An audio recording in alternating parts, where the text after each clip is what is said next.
আমি এখন যেখানে দাঁড়িয়ে আছি এখানে হলো বৃন্দাবন যাওয়ার আগে যেখানে মানুষ রিক্সা থামায় ওই জায়গাটায় আছি এখন। এগুলো ঢাকা শহরে ময়লা পানি নামতে আছে, কিন্তু উপরের জায়গাটা দেখতে খুব সুন্দরই লাগতেছে।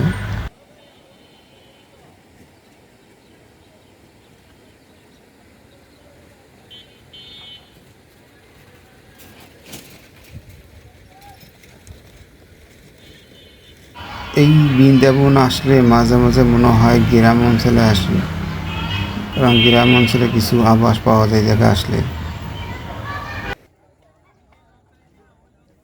শুক্রবার আসলে এই জায়গাটা প্রচুর পরিমাণ লোক থাকে, এই জায়গাটা হাঁটা মুশকিল হয়ে যায়। বাসের কোল দিয়া যাতায়াতের জন্য খুব মুশকিল হয়ে যায়, এত ভিড় থাকে এই জায়গাটায়।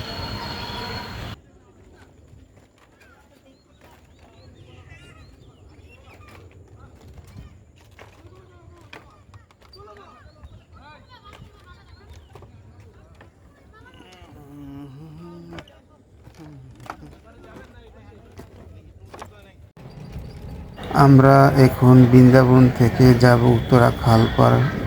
আমি একটু বৃন্দাবনের চারপাশে দেখতেছিলাম, আসলে দেখতে খুবই সুন্দর লাগতেছে এই জায়গাটা। মাঝে মাঝে দেখতেছি অনেক পোলাপান ক্রিকেট খেলতেছে এই জায়গায়। এখানে একটা খেলার জায়গায়, আসলে সুন্দর একটা জায়গা এখানে, এটা আনন্দ করার মতন একটা। আমি একটা জিনিস খেয়াল করলাম যে এখানে কাশবনগুলো আস্তে আস্তে বড় হইতেছে। যখন বড় হয়, যখন কাশবনের ফুলগুলো ফোটে, খুব সুন্দর দেখা যায়। প্রচুর সব জায়গায় কাশবন ফুল যখন দেখা যায় প্রচুর পরিমাণ সাদা, তো দেখতে খুবই সুন্দর লাগে। এর আগের বছর আমি একবার আসছিলাম, এখানে ছবি তুলছিলাম, অনেক কাশবন ফুল ছিল তখন।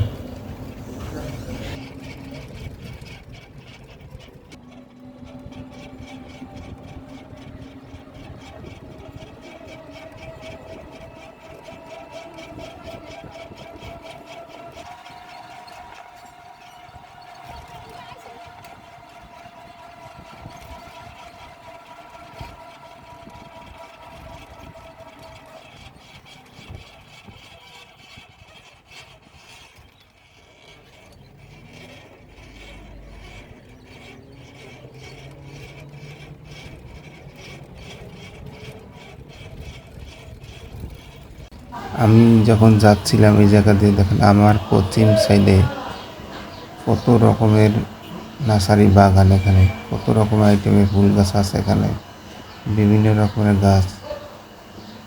আসলে দেখতে খুবই সুন্দর লাগতে আছে। যারা গাছ বারিন্দায় পছন্দ করেন তারা এখান থেকে এসে গাছ নিতে পারেন। আমিও গাছ পছন্দ করি, আমার বাসায় কিছু গাছ আছে।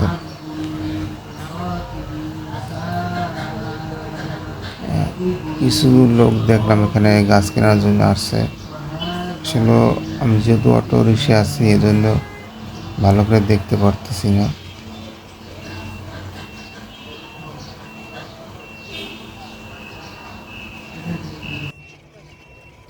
আমি এখন আসছি উত্তরা বউবাজার। এখানে এর আগে কখনো আমি আসিনি, আজকে প্রথম আসলাম। এখানে দেখি গ্রাম অঞ্চলের মতন বাজার বসছে, অনেক দোকানপাট দেখতে পাইতেছি। আগে দেখতাম গ্রাম অঞ্চলে মাছ চাষিরা চড়া বাজে আমাদের খাওয়াইতো, এখন দেখি ঢাকা শহরে চড়া বিক্রি করে।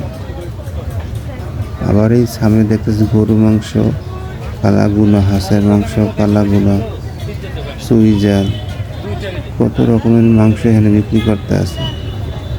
এখানে আছে শরবত বিক্রি করতে আছে, এখানে লেবু শরবত।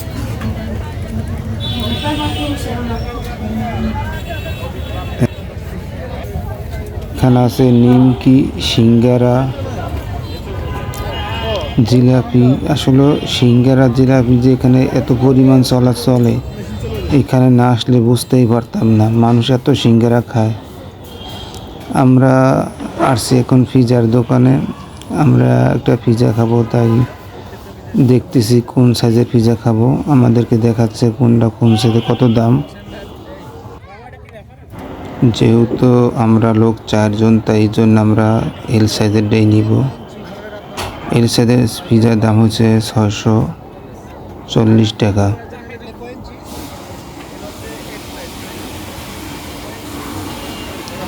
আমরা পিজার জন্য টোকেন পেলাম 40 নম্বর। আমাদের এখন কিছু সময় সামনে বসতে হবে, কারণ এখন পিজাটি তৈরি করবে। আমরাও একটু দেখতেছিলাম যে পিজা কিভাবে তৈরি করে।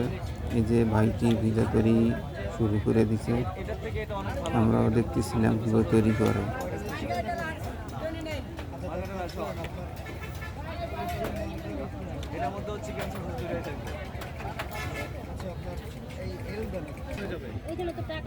আমাদের হাতে আমাদের পিজার টোকেন দিয়ে দিল, আমরা বিল পরিশোধ করে দিলাম।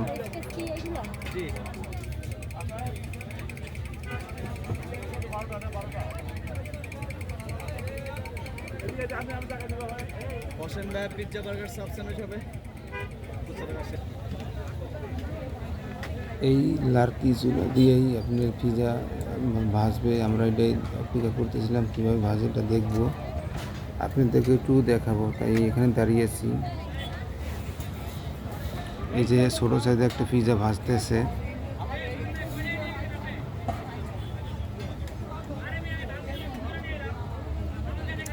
কি পরিমাণ আগুন, এই যে আমাদের পিজারা দিয়ে দিছে ভাজার জন্য, কি পরিমাণ আগুন জ্বলতেছে। সব লার্কি চুল, এখানে কোনো গ্যাস নাই।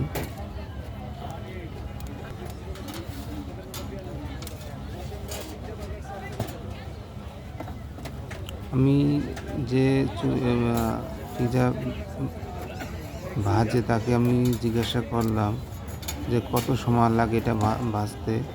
উনি বললো যে কোনোটা 2 মিনিট, কোনোটা 3 মিনিট সময় লাগে।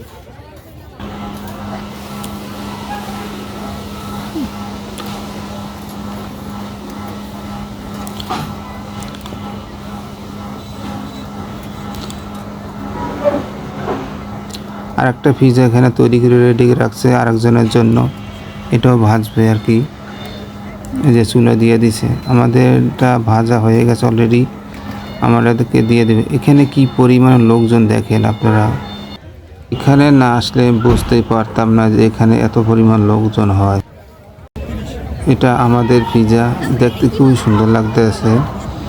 এখন আমরা দেখব এটা স্বাদ কীরকম।